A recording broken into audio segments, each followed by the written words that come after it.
नियमित कर्ज भरणाऱ्या शेतकऱ्यांना 2 लाख रुपये अनुदान द्या। त्याचबरोबर 2019च्या पूर्वी जे शेतकरी वंचित राहिलेत सगळ्या कर्जमाफींपासून त्याही शेतकऱ्यांना या कर्जमाफी योजनेमध्ये समाविष्ट करा। त्याचबरोबर आयटीआर भरणारे शेतकरी आहेत, पुनर्गठित शेतकरी आहेत, रूपांतरित शेतकरी आहेत, यांचाही कर्जमाफीमध्ये समावेश करावा आणि सिबिल खराब होतंय शेतकऱ्यांचं, त्या अनुषंगाने रिझर्व्ह बँकेची चर्चा करून तशा पद्धतीचे स्पष्ट निर्देश रिझर्व्ह बँकेनं बँकांना दिले पाहिजे।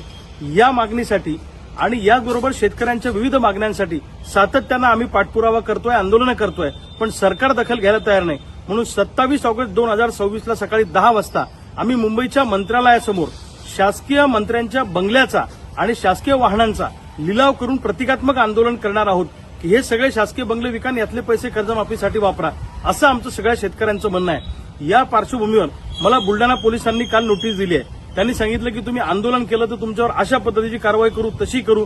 सरकार आमच्यावर दबाव आणण्याचा प्रयत्न करत आहे, पण या दबावाला आम्ही घाबरत नाही। अशा पोलिसांच्या नोटिसांनी माझ्या घराचे कपाटाचे कपाटं भरलेले आहेत, आम्हाला त्याचा काही फरक पडत नाही। कारण बाबासाहेब आंबेडकरांनी भारतीय संविधानानुसार आम्हाला बोलण्याचं स्वातंत्र्य दिलेलं आहे, आंदोलन करण्याचं स्वातंत्र्य दिलेलं आहे। तो हक्क सरकार आमचा हिरावून घेऊ शकत नाही। पण चळवळी संपवायच्या, शेतकऱ्यांना बोलू द्यायचं नाही, त्यांचा आवाज दाबायचा असा प्रयत्न जर पोलिसांच्या खांद्यावर बंदूक ठेवून सरकार करणार असेल तर त्याला आम्ही घाबरणार नाही, त्या दबावाला आम्ही झुकणार नाही। 27 ऑगस्टला असं आंदोलन होणारच आहे, जे आंदोलन आम्ही ठरवलं। तुम्ही गोळ्या घाला, तुम्ही फासावर लटकावा, तुम्ही तुरुंगात टाका, पण आमच्या मागणीसाठी आम्ही मुंबईत येणार आहोत आणि आंदोलनावर आम्ही ठाम आहोत।